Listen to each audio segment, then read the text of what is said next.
I think I have found the perfect combination of skills and education in today's podcast guest. Dr. Lynette Ewart is a doctor, a physician, but also a personal trainer. Isn't that a great combination? And you're a doctor. Why would you even become a personal trainer? Why would you even, divide your attention like that? I'm going to ask her that question when we start off here.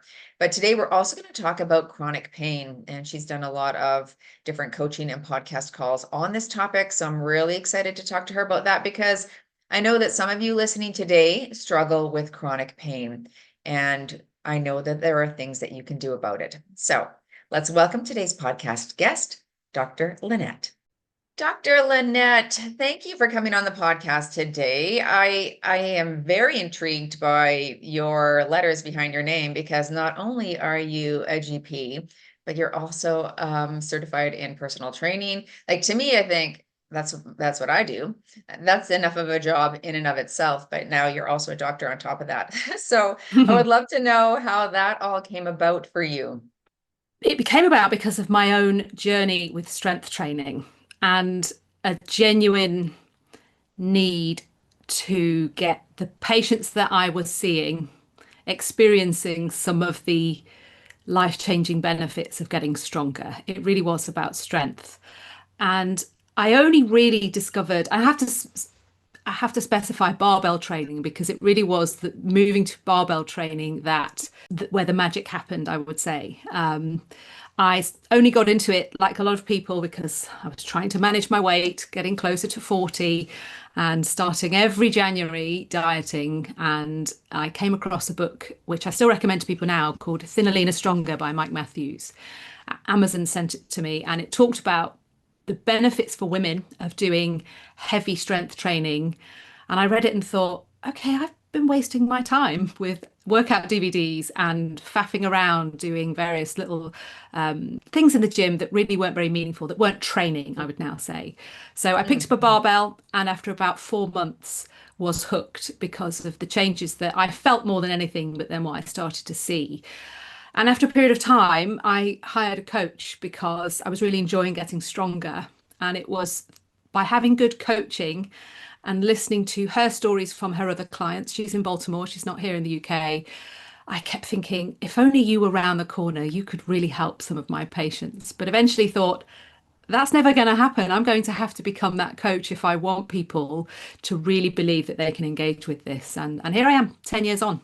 It took quite a while. That's awesome, though. I think it's a great combination of skills.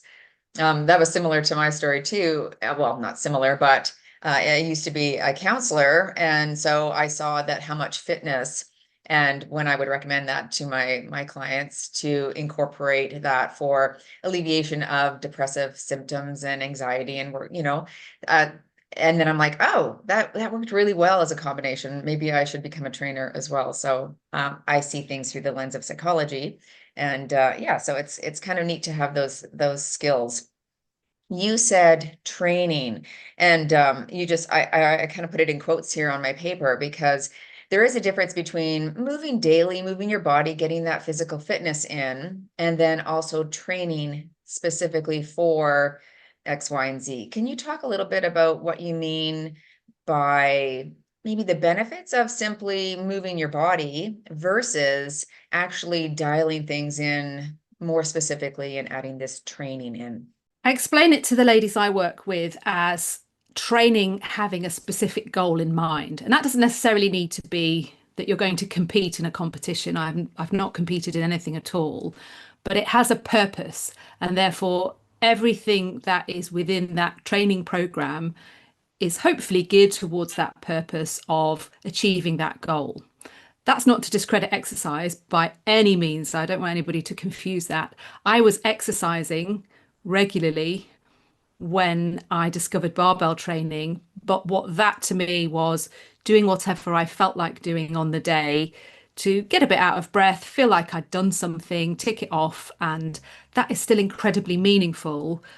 But the difference of having a program, what I felt it did was it took out of the equation the option to skip something because everything was structured and I didn't want to skip a Tuesday because what would I do then on Thursday and Saturday?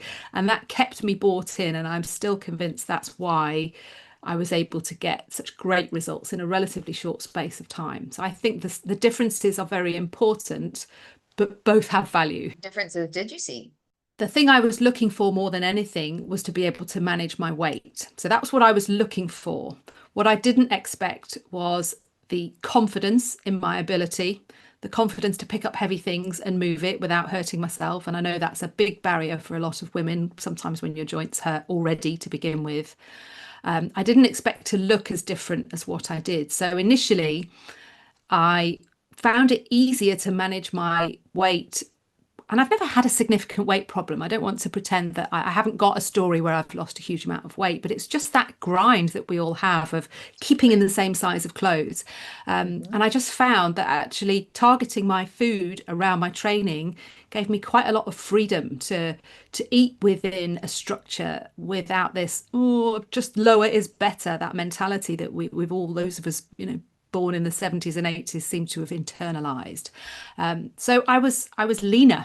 I was leaner with more shape as opposed to losing weight and it just going up and down in that buffer that you bounce around in. I think there's such value to the structure that you just alluded to, right? That you have a training protocol, and when you follow that, you're more inclined to actually eat according to those targets and goals as well, aren't you? Because you're like, I don't want to waste this training day, or I don't want to waste this meal, and make sure that it's being used for what I want it for in terms of my goal. You also said that you think it's important to have a purposeful goal. How important for the women you see come into your clinic? Do you coach them toward thinking about what a purposeful goal might be for themselves? And how important do you think that is for each of us to really dial in a purposeful goal? I think it's important to be clear about your why. So if somebody starts working with me, I will get them to do the 5 whys exercise. And whether or not they choose to share it with me or with the group or just keep it for themselves, but to specifically write it down. Because, yeah, we all want to feel better. We all want to look better in our clothes, but you have to get to the underneath of why that is. And sometimes you have to sit with that and literally ask yourself why 5 times, because the answer is in there. And at some point, you're going to want to throw the towel in. You're going to get bored or something's going to hurt. And if you haven't been crystal clear about why you started this in the first place, it's too easy to go, oh, yeah, I'll come back to it after the holiday, or I'll come back to it on Monday, or I'll just skip this week. That why really needs to be front of mind. So, yes, you can have a goal. It's good to have a goal, and wanting to look better or feel better is a very worthy goal. Probably needs to be a little bit more specific, but it really needs to have a clear why. And certainly when I see my patients, there's not always time to get into that, but it's something I'll try and plant a seed for people to go away and think about. But the ladies that I'm working with in my coaching program, yeah, they need a why. So there are a lot of women who work out at home. Like our whole channel is home workouts, right? And we definitely focus on there's a spectrum. So we want people to get moving daily. So we have the introductory or beginner workouts, and then we have advanced workouts in our membership. We have all of that programming as well in advanced. Now, people are working out at home. Not everyone has space for a barbell per se, though we do encourage them to definitely build up their kit, right? So start light, work your way up, start to incorporate. And if you're planning on working out in a home gym forever and ever, amen, this is something that you'll definitely want to prioritize. Now, you talked about the barbell. I'd like to know exactly why you think a barbell is a good piece to have in our kit, or a good piece to work up to. I am wedded to the barbell and always will be Right, sounds like it. because it's so dosable. Yeah. And if I liken it to any other prescription that I would use, okay, an absolute beginner may not manage a 10 kilo or a 15 kilo barbell, so it may not be the right place to start.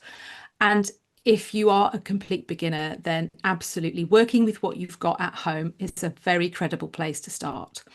But if you're serious about it and you get the bug for it, then you will always be able to put more weight on a barbell, even down to tiny little fractional plates. So on some of the upper body lifts, you can make little tiny incremental progressions.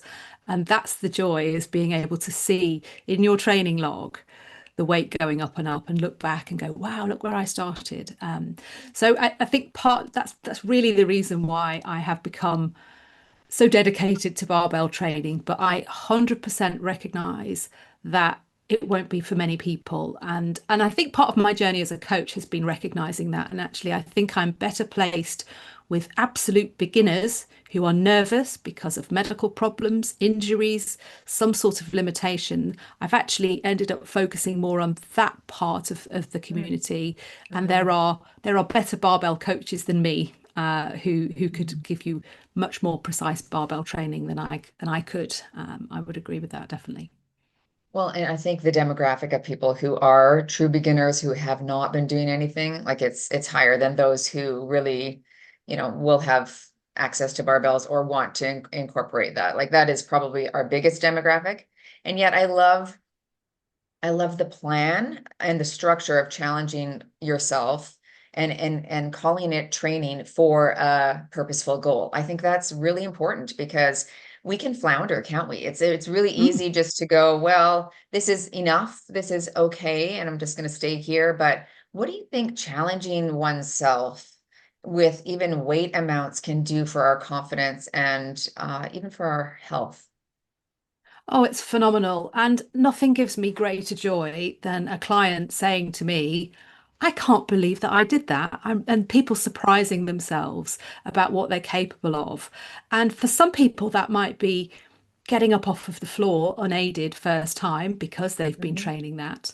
And for other people, it will be pulling a heavy deadlift off of the floor if that's the stage of their training that they're at. And I have one or two people who are there.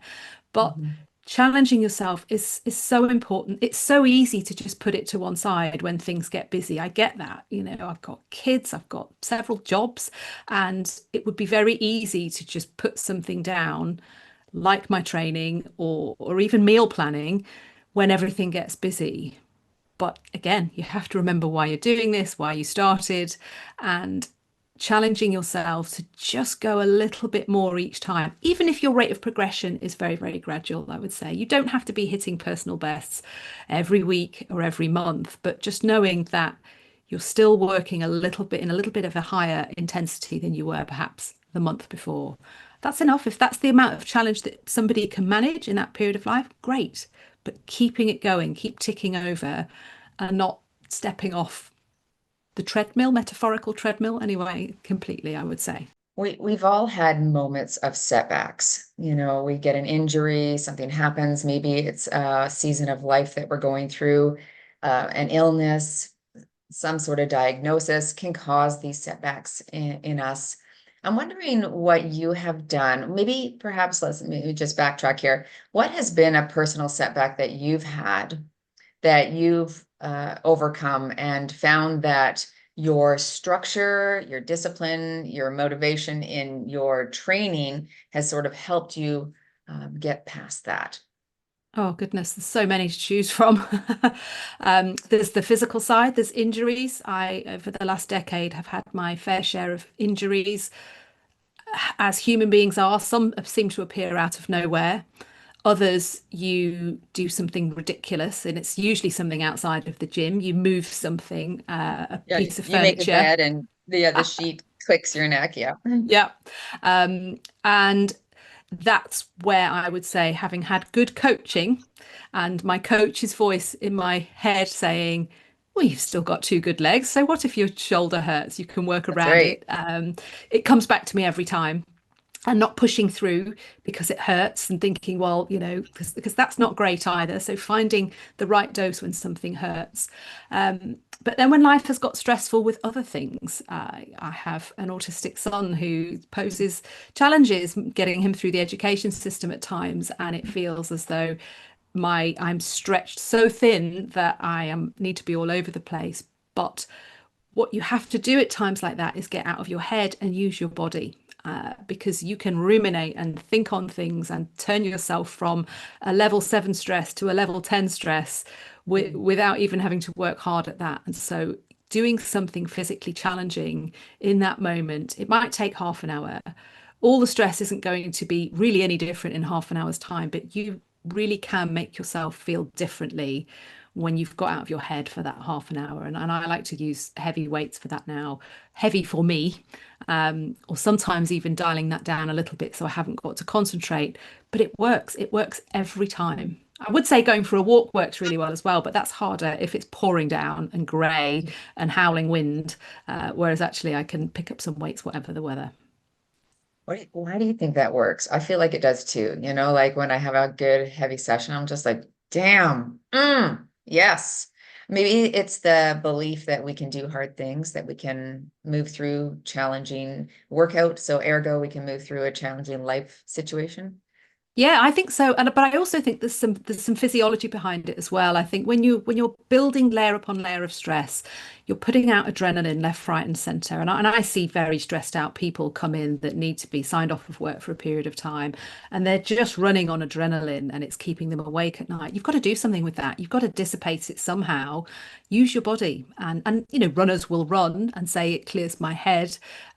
Lifting weights can work in exactly the same way, and if you walk for long enough, it will do the same thing. I've got an email series that's running at the moment. It's relatively new, and that's one email in the series is to techniques for getting out of your head and back into your body, just to press pause on the spiral of things. And I've had some really lovely feedback about how useful that is. So yeah, that definitely works. And I think that's a technique used by certain professionals, occupational therapists, I think, in mental health hospitals. It helps people. That's why they do a lot of arty things. Right, you're getting out of your head and into your body. So you're Yes. going from non-presence to real presence, right? Real connection with your body, your abilities, your sort of the brain and body is together at one. You talk a lot about chronic pain. I watched one of your podcasts with a fella, I can't remember his name now. I don't know if you remember, but it was all on chronic pain, and you guys kind of went through it. I would definitely recommend that podcast for anyone who has chronic pain, because they do a really nice deep dive into it. I'll link it in the show notes as well. But let's talk about that. What's your approach? And then maybe what are some solutions? I'm certain you have many, many women in that age bracket that is our audience, 45 to 65, who struggle with chronic pain. They come into you, say, they come into your office, they sit down. I've got back pain. I've had it for a long time. I've got shoulder pain or knee or hip, right? These are all the classic ones. What's your first order of business with them? If I'm seeing them as a doctor, then it's highly likely at the point that they see me, they will have had a number of tests done, and those tests haven't revealed any simple cause. Otherwise, they're not back in seeing me, if you know what I mean. That it's being dealt with. If it's a straightforward physical cause of the pain, then they're generally not coming back. So the frequent attenders are coming back because they're frustrated. We want to understand pain. It's like the smoke alarm that keeps going off, and you're searching around your house looking for what's causing it, and you can't find it. And pain, I can't remember whether I talked about this in the podcast episode or not, but pain is an output signal by the brain with a multitude of different inputs. And we are hardwired to take our hand off the fire when it's too hot. It makes sense. But there are often other input signals. And so that output signal of pain is responding to thermal inputs in the hand and going through a complicated circuit in the brain to tell you to take your hand away. When pain is chronic, there are many, many more inputs going in to result in that output signal. And it is complicated because if people have moved less over the time that they've been in pain, and I understand that because you can't push through pain very easily. It makes you miserable, and nobody wants to be miserable. So the natural hardwiring is to avoid doing things that hurt.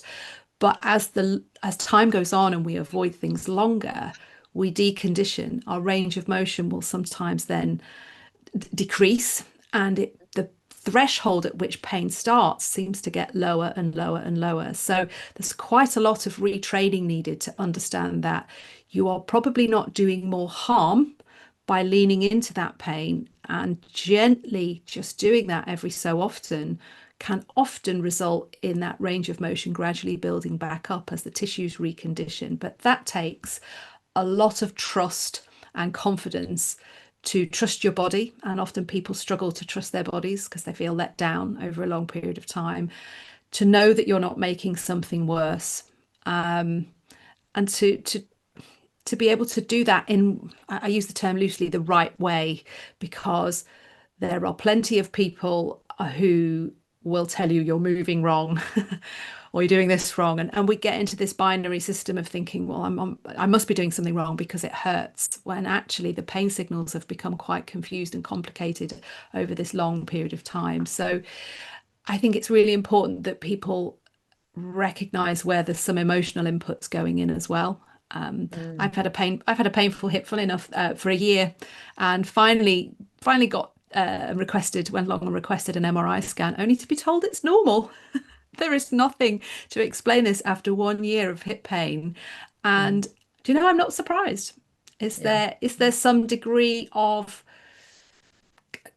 catastrophic thinking going on with me? Probably on some level. Is it responding to hormones? I'm 47. I've no doubt there's probably a change in background hormones and condition of my soft tissue, but we don't always get logical explanations for it, and it is really frustrating. And dealing with the frustration with understanding and compassion, I think, is a much healthier place to start than frustration and dismissal, which sadly a lot of people get. And they get that response sometimes in pain clinics. We have pain clinics in the hospital that people can get referred into here, and sadly they are on the whole quite disappointing, because they still rely on, well, we'll try this medication and that medication, and many of those people have been through the whole book of medication by the time they've got there, and it's probably not that there's one secret pill that nobody remembered to offer. It rarely results in a solution.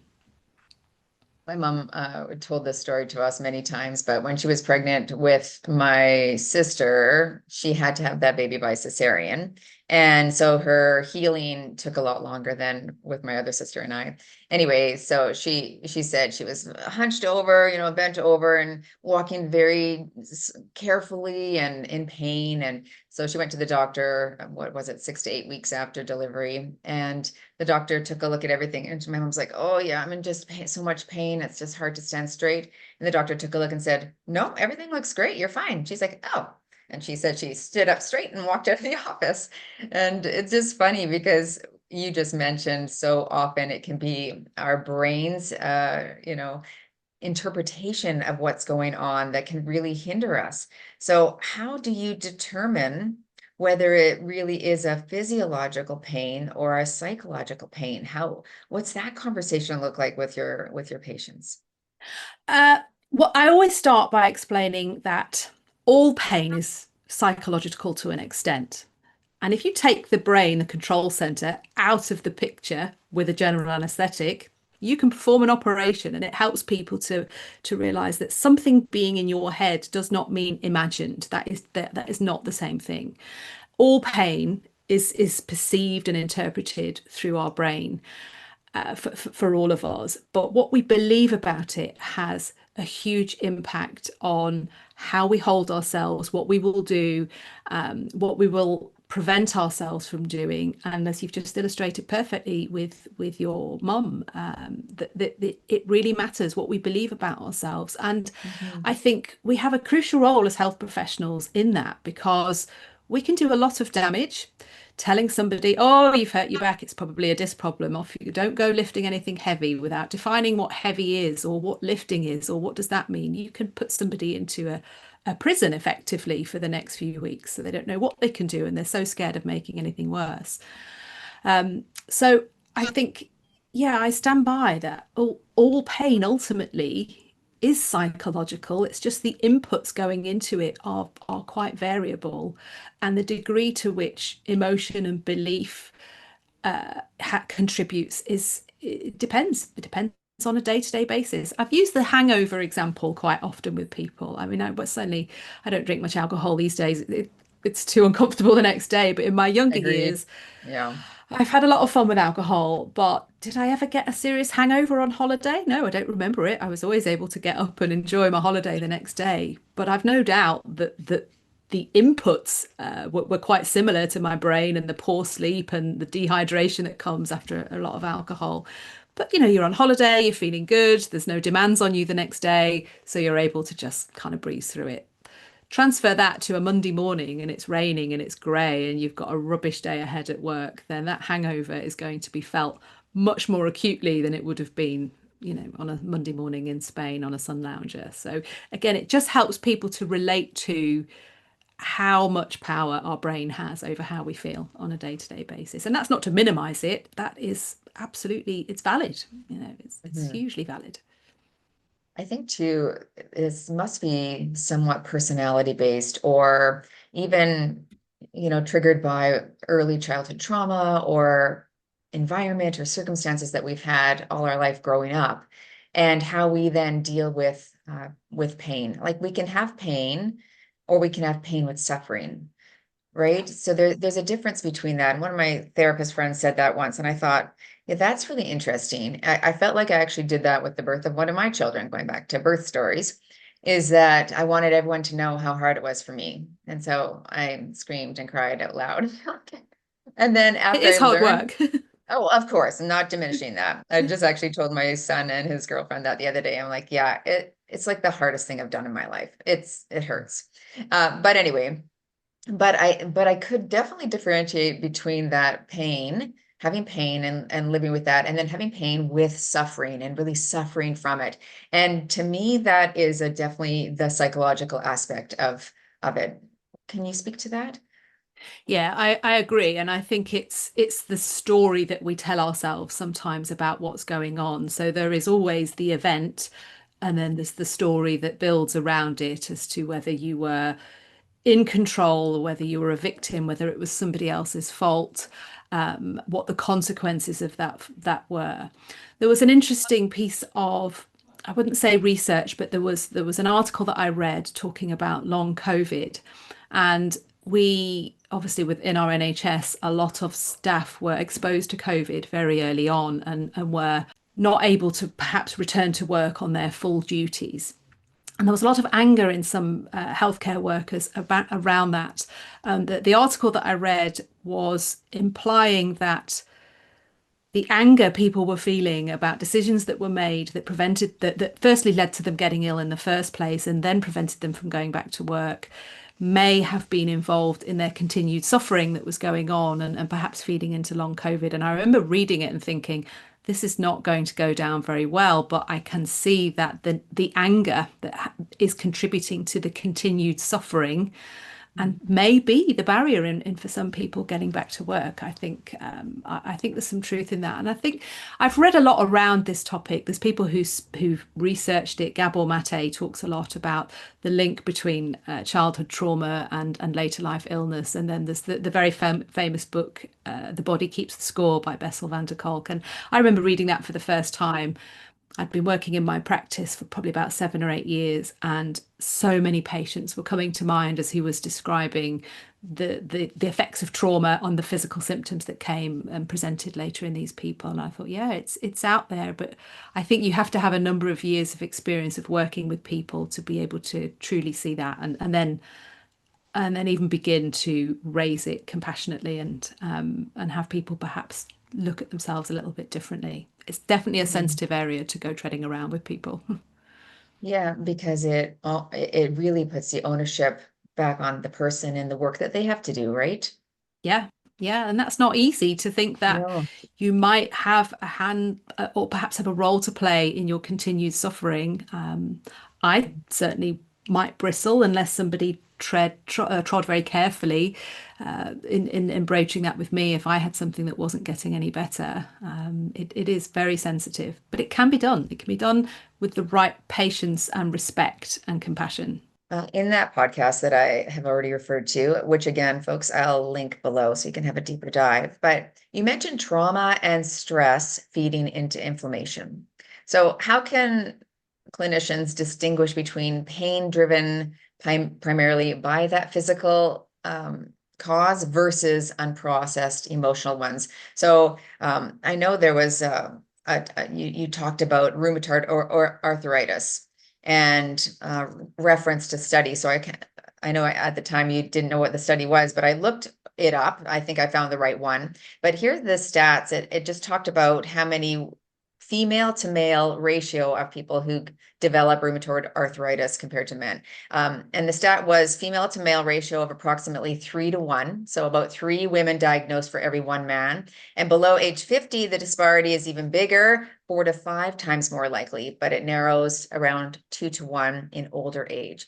So that is pretty tremendous. More women, more younger women, like what is going on there?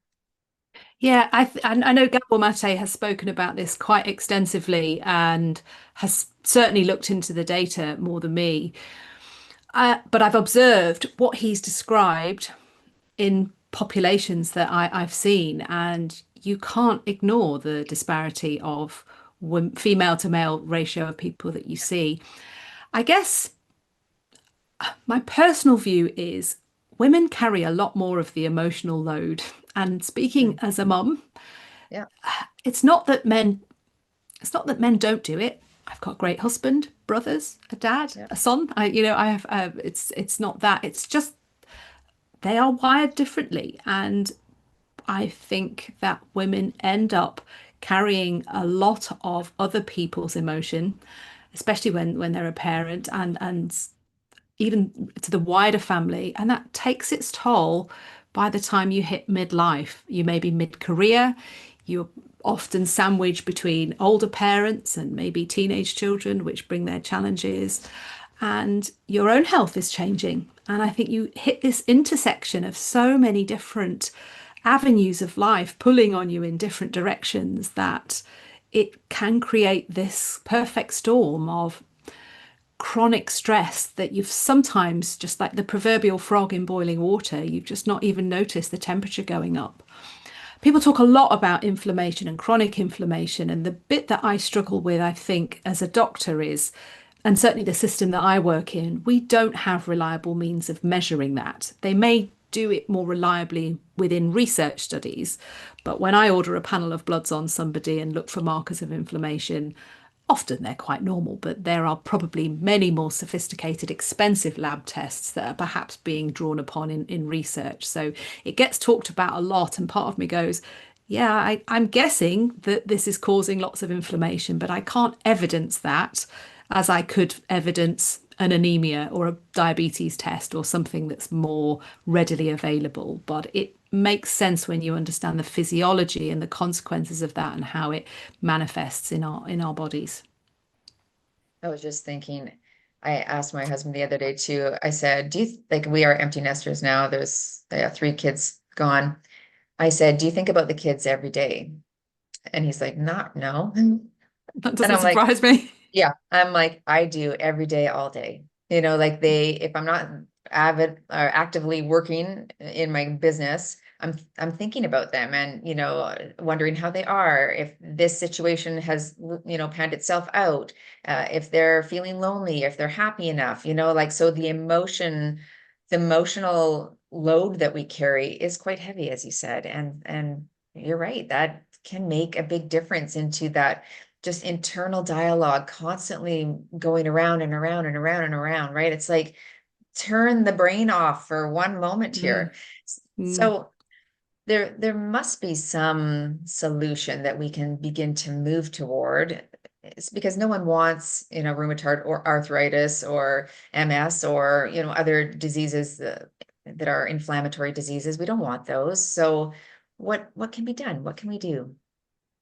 I think awareness is hugely powerful. And Mhm. thanks to the wonderful internet, there is plenty of awareness now, but it's separating out what we do have some control over, which levers we can pull on to make a meaningful difference, and which ones are just going to cause more stress and anxiety for very little gain. And I think this is what I'm being drawn into in the online space, is that there's lots of talk about tiny little things that you could perhaps do or take that will take a lot of concentration. So, eating particular foods is a particular bugbear of mine. People making out that if you put this one thing in your diet, then it can reduce inflammation and make all of this difference. Okay, let's be realistic here. Is your diet mostly decent unprocessed food that doesn't have a shelf life of 12 months? If yes, then you're probably doing the best you can for your diet. Are you active every day? Because if you're not, start there. Are there things pushing on your stress buttons that you have got some control to be able to remove? Like, for example, taking some of the news notifications off of your phone that people, are bombarded with information, stuff that's way out of your ability to do anything about, but it's just this low level stress. So I think those things matter, you know, whether or not I had a great guest on my own podcast talking about sleep. He's as passionate about sleep as I am about barbells. And we trained at university together. And he said people have come to believe now that they need to optimize their sleep. And it's really not that easy. Actually, what you need to do is stress less about how good your sleep is. And I thought, wonderful. And that certainly helped me, because I was buying into the idea of everything needs to be aligned so that my sleep isn't affected, because somehow I was given the impression I could control it more than I probably can. I can go to bed at a decent time and I can do things within the room. But ultimately, I'm 47 and sometimes I wake up in the middle of the night for absolutely no reason and stay awake. I don't know that that's within my control. So I think, yes, we have an awareness of some of the consequences of all of these things, but the basic things are available to us. And, being more active will help you dissipate some stress, getting rid of some of the junk out of what you eat, the obvious junk. Start with the obvious before you worry about the minutiae. And those things go a long way. They really do go a long way to making you feel better. Mm-hmm. So yes, exercise, sleep, meditation, mindful attention, good nutrition, all to sort of manage the underlying stress. Stress is such a driver of different issues. And so if it really does come down to that, it's a lot about knowing our own selves, isn't it? It's about knowing our own reactivity, how we respond to situations, because you can put someone, a different person in an identical situation and they wouldn't respond in the same way, because it's the trigger inside of you. It's what's going on inside of you, or the story that you tell yourself to yourself. So if that's the case, that stress impacts all of these things, it really comes down to how much do you work on working with the stressors that you have. Right? Not Yeah. maybe eliminating them, because in some cases they maybe won't be able to be eliminated, but how do you respond to those stressors? And I think that is something that is about knowing thyself, it's getting Yeah. to know yourself better and working on self. Yeah, I was having this conversation with a friend yesterday. She's a clinical psychologist and she's now working for herself. And we were just having a conversation about the decisions you make around what you want your life to feel like. Yes, do you want, do you really aspire to earn a certain amount?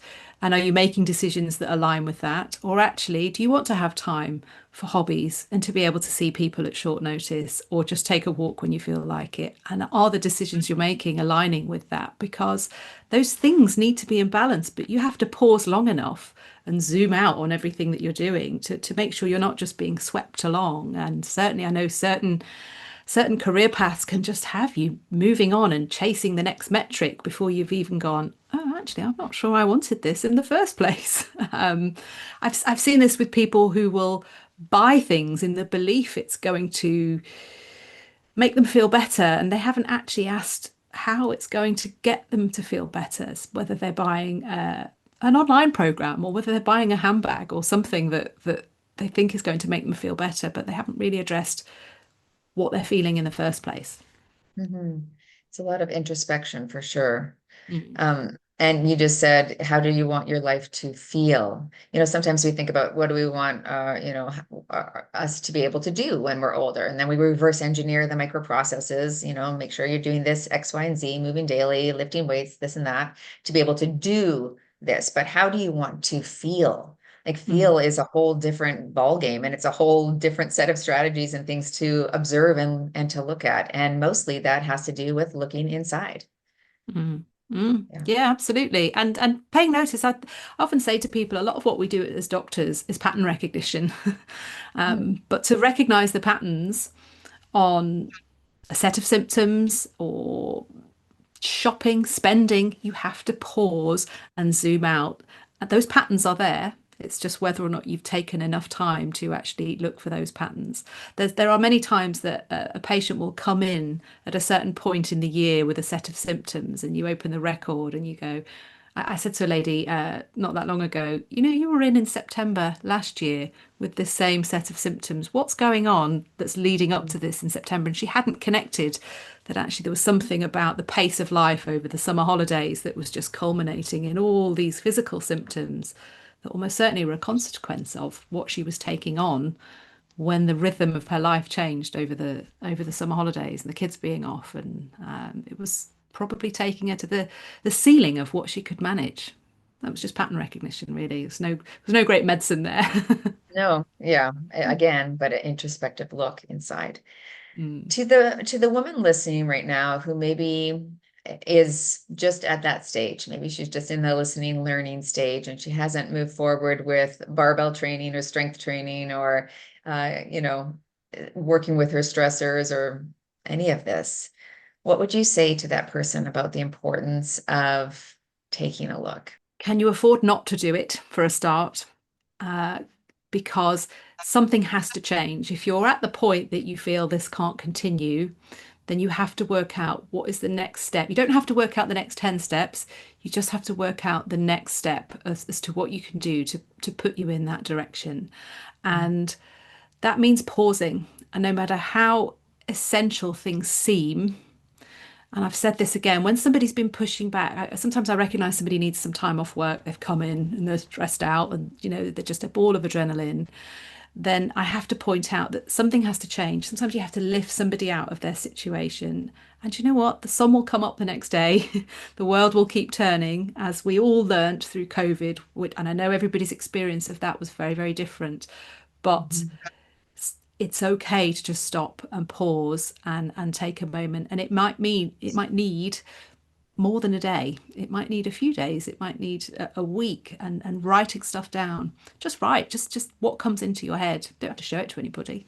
Or voice notes, recording it down. There's some really good evidence that saying stuff out loud shifts it from one circuit of the brain to another, and that's what makes you order your thoughts, because you have to speak them out loud, and that can help crystallize some of what it is that you're thinking and feeling. And so just start there. You don't need the solution straight away. You have to start to look for the patterns, I would say. Mhm. Mhm. So if you're listening to this today and you feel like you haven't taken that step forward, do what Dr. Lynette said there. Mm, Just take some moments right now after this podcast, grab your phone, do the voice note, grab a pen and paper, sit down and think about not only what you want your life to look like to be able to do when you are older, but how do you want to feel? I think that's mm. really important. Dr. Lynette, thank you so much for your time here today. I think I love the combination again of that medical background and your training and just the psychology as well. I think that is such an important aspect to tie everything all together. Where can people find you and or work with you? I'll list these links in the show notes below, but let us know here. Well, my biggest audience seems to be on Instagram at Prescription Strength UK. My website is prescriptionstrength.co.uk as well, and my contact details are all over both of those platforms, so I'm easy enough to get hold of. And yeah, and I have a very seedling of a podcast, but people are more than welcome to check it out if Yes. they've got time. Absolutely. And again, I'll link the podcast we referenced in the show notes today. Well, thank you so much for being my guest Pleasure. today. Now, to all of you, go move daily in your fitness, your wellness, your nutrition, and we'll see you all in the next Move Daily Talks.